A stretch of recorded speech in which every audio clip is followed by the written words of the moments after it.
Welcome to Doby's Media Doctrine. I'm your host, Dr. Jerry Doby. You've poured your heart and soul into crafting a compelling narrative, meticulously verifying every fact, and crafting prose that would make Hemingway proud. But in today's digital ecosystem, even journalistic excellence isn't enough. You see, we're living in the age of information overload. Every minute, countless articles are published, tweets are fired off, and videos are uploaded, all competing for the same precious resource: your audience's attention. It's like trying to be heard in a crowded marketplace during rush hour. That's where search engine optimization, or SEO as we call it in the biz, comes in. SEO is no longer a niche digital marketing tactic. It's the bridge connecting your hard-hitting journalism to the very people who need to read it. Without a solid SEO strategy, your stories, no matter how impactful, risk getting lost in the digital abyss. Over the next few minutes, I'm going to equip you with the tools and tactics to make sure your journalism not only informs, but also gets found.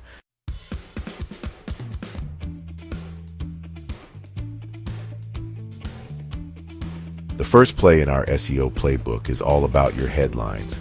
Now, journalists, you're masters of crafting compelling headlines that grab reader attention. You've been doing it for centuries in the print world, but in the digital age, your headline has two masters to serve: engage the reader and signal relevance to search engines. Think of it this way. Your headline is both a siren song for your readers and a bat signal for search engine algorithms.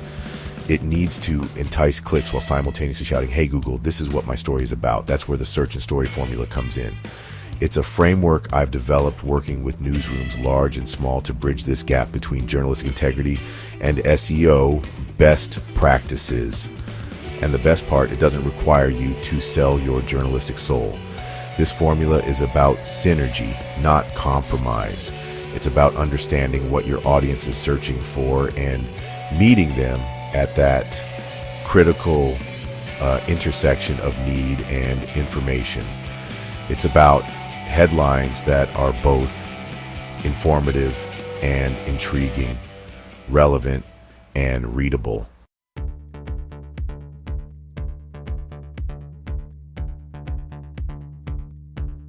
The cornerstone of the search and story formula is keyword integration.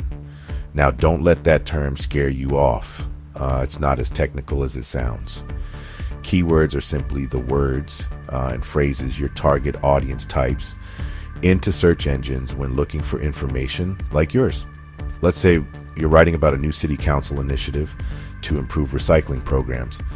Your keyword research might reveal that people are searching for things like city council recycling program, new recycling rules, or improve recycling in your city. Your job is to naturally and organically weave one or two of these relevant keywords into your headline, ideally towards the beginning if it makes grammatical sense. Instead of a vague headline like council makes changes to waste management, a more SEO-friendly version might be city council approves new recycling program amidst budget concerns. See how that works? We've incorporated the key phrase, new recycling program, while still maintaining a sense of intrigue and journalistic balance. It's clear, concise, and tells both readers and search engines exactly what the story is about.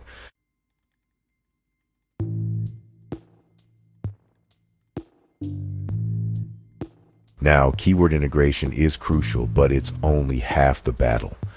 The other half is understanding user intent.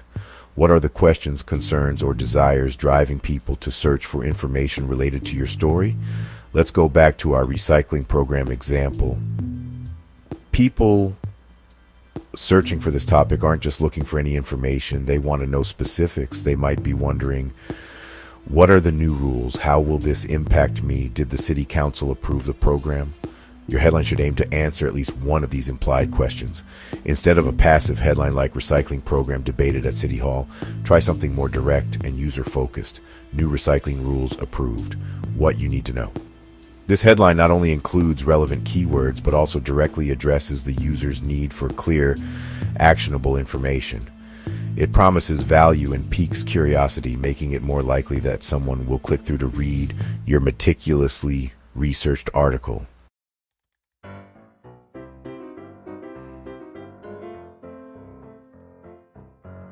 We've talked about keywords and user intent, but there are a couple more elements to keep in mind when crafting your SEO-friendly headlines. First up, length. In the world of search results, brevity is your best friend. Aim for headlines that are under 60 to 70 characters to avoid getting truncated in search results. Nobody wants to click on a headline that ends with an ellipsis. It's like starting a joke and forgetting the punchline. The second element is clarity. Now, I know journalists love a good play on words, but when it comes to SEO headlines, clarity trumps cleverness every time. Use strong verbs, specific nouns, and avoid jargon or overly complicated language.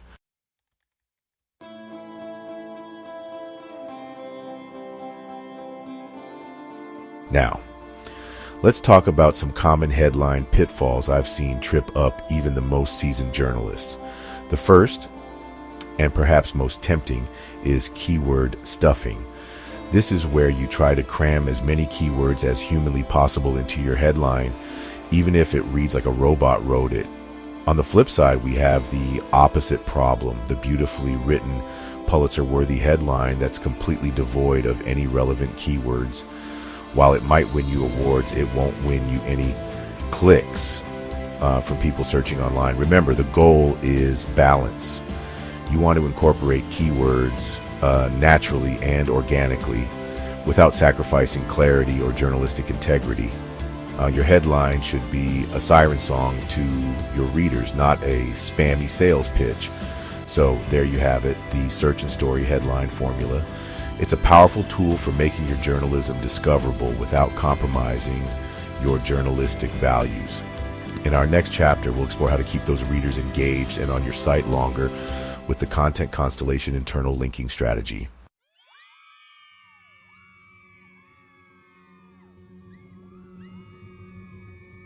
Congratulations, you've crafted the perfect SEO-friendly headline, and a reader has clicked through to your story. But our work isn't done yet. The search and story headline was just the first play.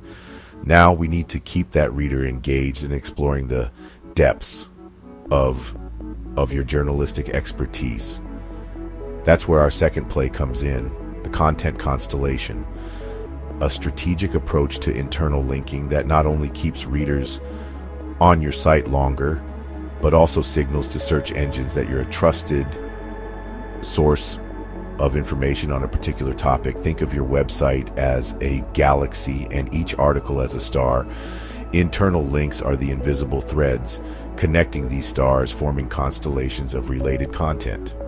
When done right, internal linking creates a seamless and intuitive experience for your readers, allowing them to delve deeper into the subjects they care about.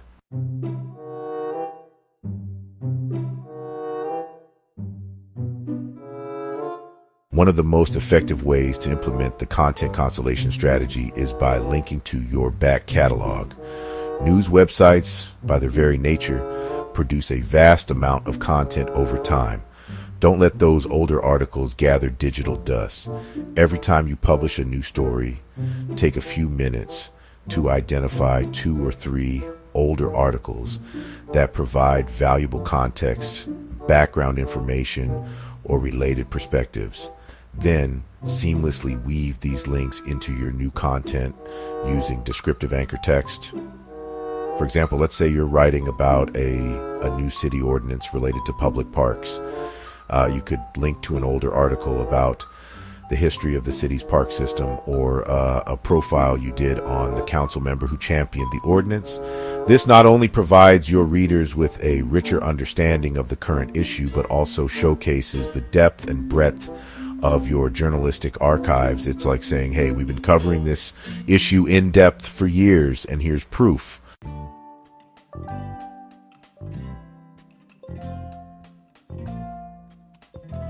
Now, While linking to your back catalog is crucial, it's equally important to strategically link to what I call your cornerstone content.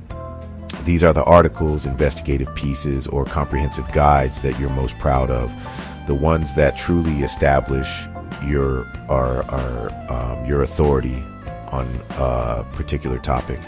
Let's say you have an in-depth investigative piece on the local housing crisis. Every time you publish a new story related to affordable housing, zoning laws, or homelessness, make sure to link back to that cornerstone piece. This does two things. First, it directs readers to the most comprehensive and authoritative resource on the topic, enhancing their understanding and engagement. Second, it signals to search engines that your site is a hub of expertise on this particular issue. Think of it like building a web of relevance. The more internal links you have pointing to your cornerstone content, the stronger its authority becomes in the eyes of both readers and search engines.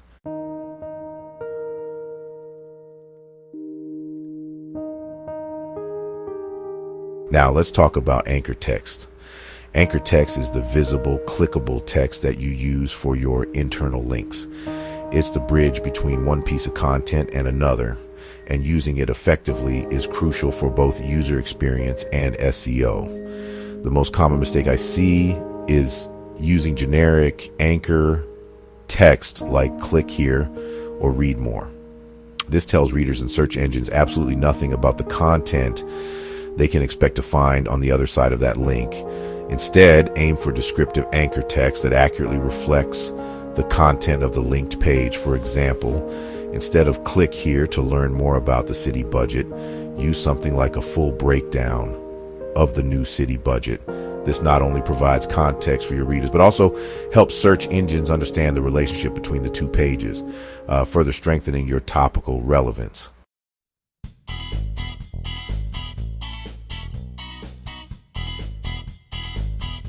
The final point I want to make about internal linking is this. Avoid the random link trap. Some people think that just by scattering a bunch of internal links throughout their content, they're doing SEO right. But it's not about quantity. It's about quality and relevance. Don't just insert links for the sake of it. Every link should have a purpose, guiding your readers further down the rabbit hole of your journalistic expertise. Think of yourself as a museum curator, carefully arranging exhibits to tell a cohesive and compelling story. When you approach internal linking with this mindset, you create a win-win situation. Your readers benefit from a richer, more immersive experience, and your website benefits from increased engagement, improved SEO, and ultimately a wider audience for your important work.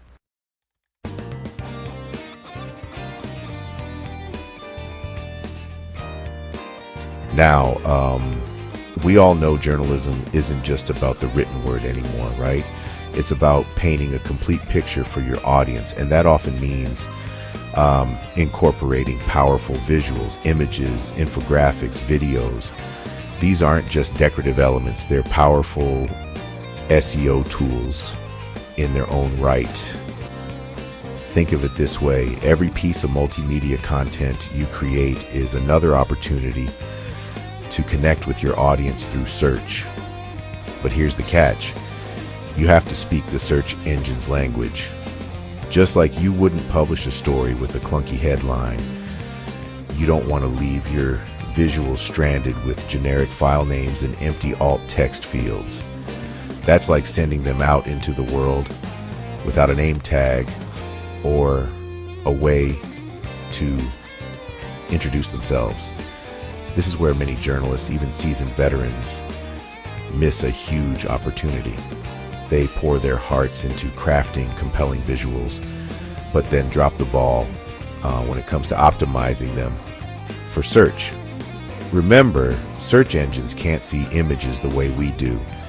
They rely on the information we provide, file names, alt text, captions, to understand what they're looking at and how they relate to user searches. So how do we bridge this gap and make sure our visuals are working as hard for us as they should be?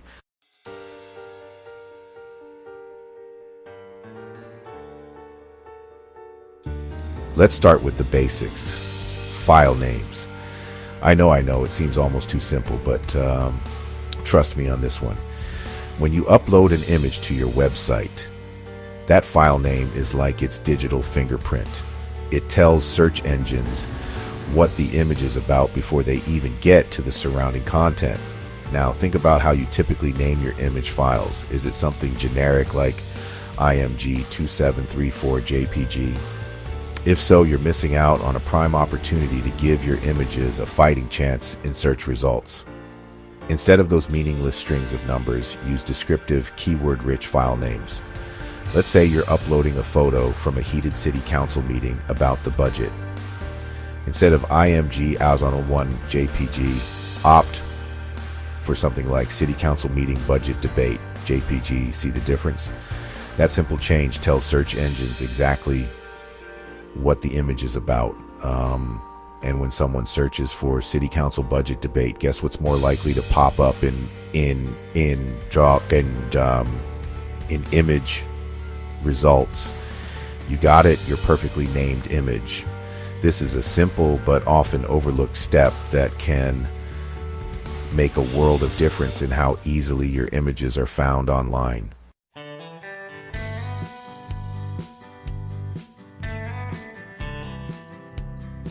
Now, let's talk about alt text, short for alternative text.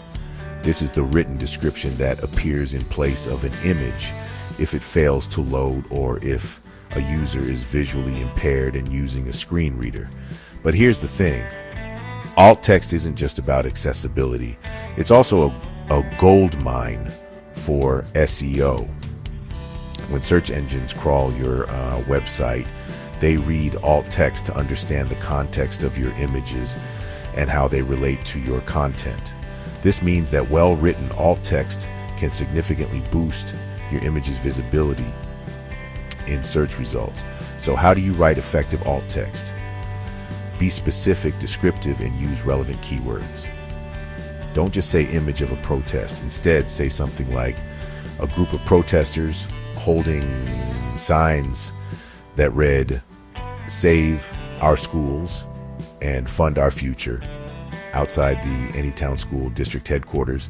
See how much more informative that is? You're providing context, keywords, and painting a clearer picture for both users and search engines.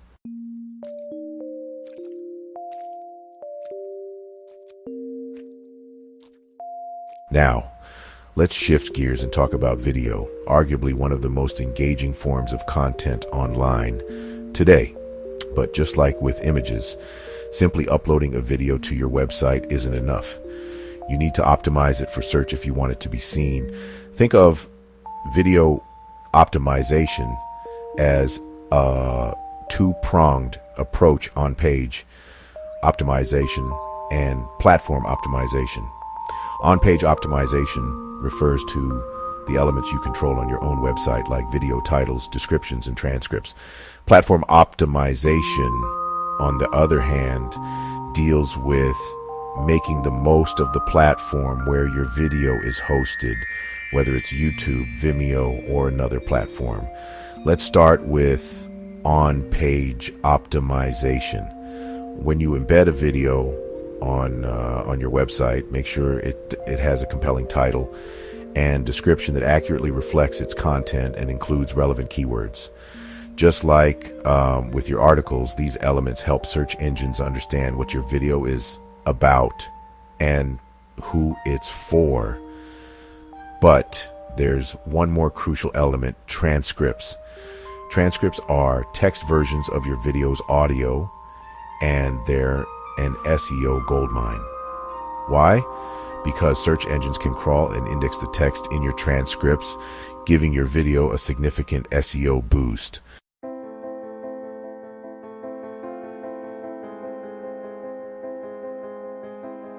Now, let's talk about platform optimization.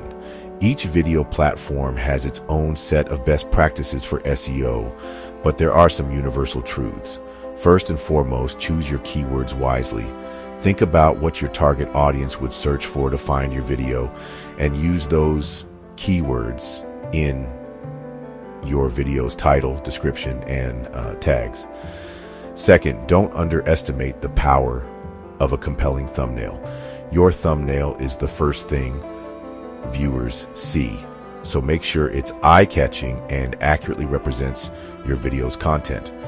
Third, engage with your viewers. Respond to comments, ask questions, and encourage viewers to subscribe to your channel. The more engagement your video receives, the more likely it is to be surfaced in search results. And finally, don't be afraid to promote your video on other platforms. Share it on social media, embed it in relevant blog posts, and reach out to other creators in your niche. Remember, video SEO is an ongoing process, not a one-time task.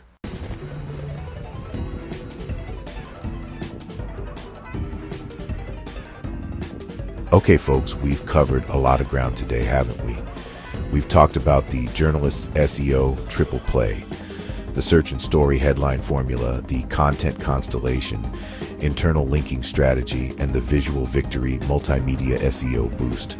But I know what you're thinking is this is all well and good, Jerry, but how do I actually put this into practice in my already jam-packed day-to-day? That's the million-dollar question, isn't it? And the answer, my friends, is simpler than you might think. It's about making small incremental changes that over time add up to big results. The first step is a mindset shift. We need to stop thinking of SEO as this mysterious technical afterthought and start seeing it as an integral part of the journalistic process. Just like we wouldn't publish a story without fact-checking it, we shouldn't hit that publish button without giving our content the SEO once over. It's about integrating these practices into our workflow so they become second nature. And the good news is it's not as daunting as it might seem.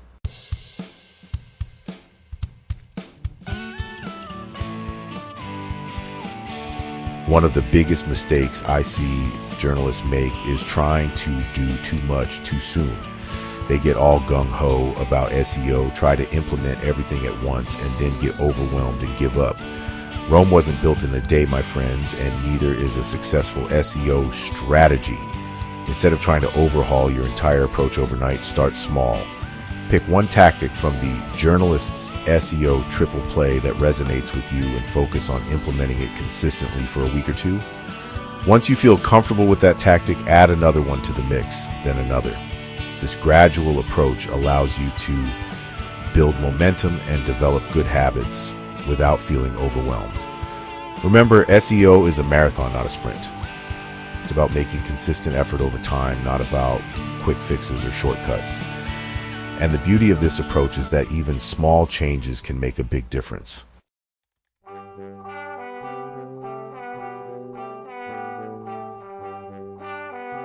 Now I know what you're thinking. Even small changes can feel like a burden when you're on deadline. That's why I'm a big fan of creating systems that streamline the process. One of my favorite tools is a simple pre-publish SEO checklist. This is a list of questions you ask yourself before hitting that publish button to make sure your content is optimized for search. Your checklist might include questions like, have I included relevant keywords in my headline? Have I added internal links to related content? Have I optimized my images and videos with descriptive file names and alt text?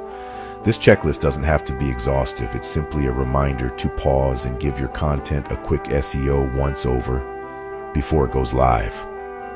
Trust me, those few extra minutes can make a world of difference in the long run.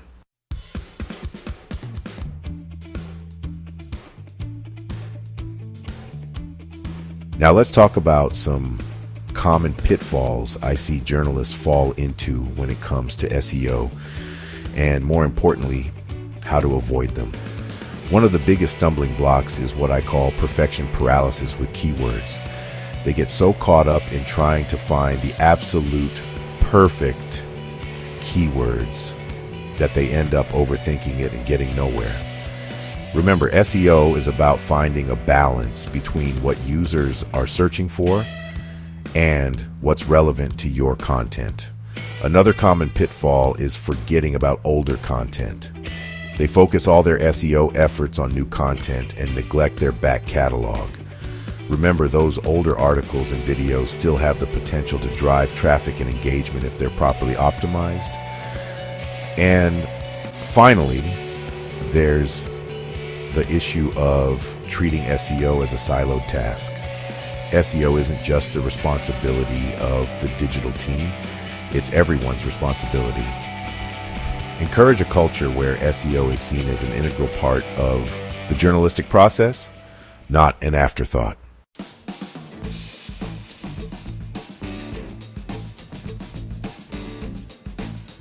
Now, I know you're eager to see results, but it's important to set realistic expectations. SEO is a long game. It's not like paid advertising where you can flip a switch and see results overnight. It takes time for search engines to crawl and index your content, and it takes consistent effort to build authority and improve your rankings. Don't get discouraged if you don't see dramatic changes right away. Focus on implementing the journalist's SEO triple play consistently and track your progress using analytics tools. Pay attention to metrics like organic traffic, keyword rankings, and bounce rate. These metrics will give you valuable insights into what's working and what's not, allowing you to adjust your strategy accordingly. Remember, SEO is an ongoing process of experimentation and refinement.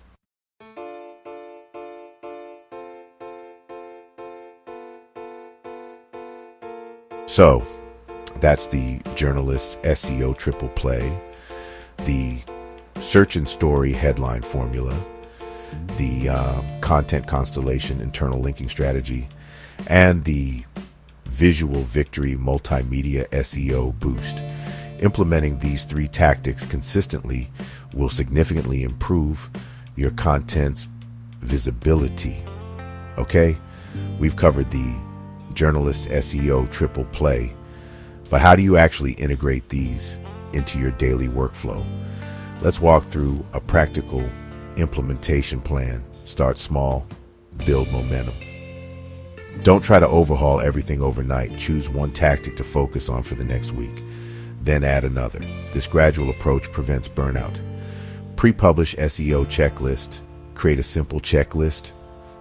Headline keywords, internal links, image, jotch, video, optimization done. This takes maybe 5 extra minutes per story once you're used to it. Common pitfalls and quick solutions. Perfection paralysis with keywords. Use common sense. Journalistic intuition is a great start. Forgetting older content. Occasionally optimize high potential older content. Treating SEO as a silo. Encourage a culture where SEO is everyone's responsibility. Timeline expectations. SEO is a marathon. Significant shifts can take weeks or months of consistent effort. Focus on consistent implementation and track your analytics for gradual improvements. Imagine a scenario just a few weeks from now. Your meticulously reported stories are not only being read by your loyal subscribers, but are consistently discovered by a wider audience through search. That's the power of integrating smart, journalist-focused SEO into your workflow.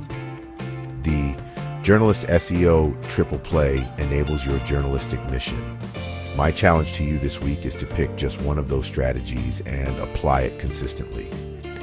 The Hype Magazine's journey to a DA 75 plus and Google News status was the result of consistent application of these principles.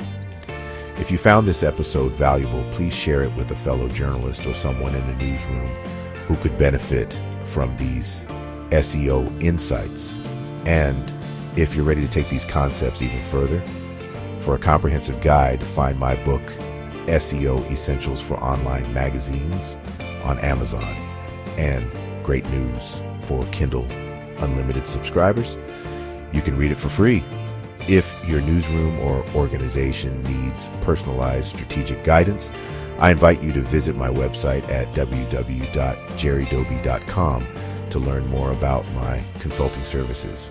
I'd love to hear which tactic you're going to implement first. You can also connect with me, Dr. Jerry Doby, on LinkedIn. Let's elevate the reach of great journalism together.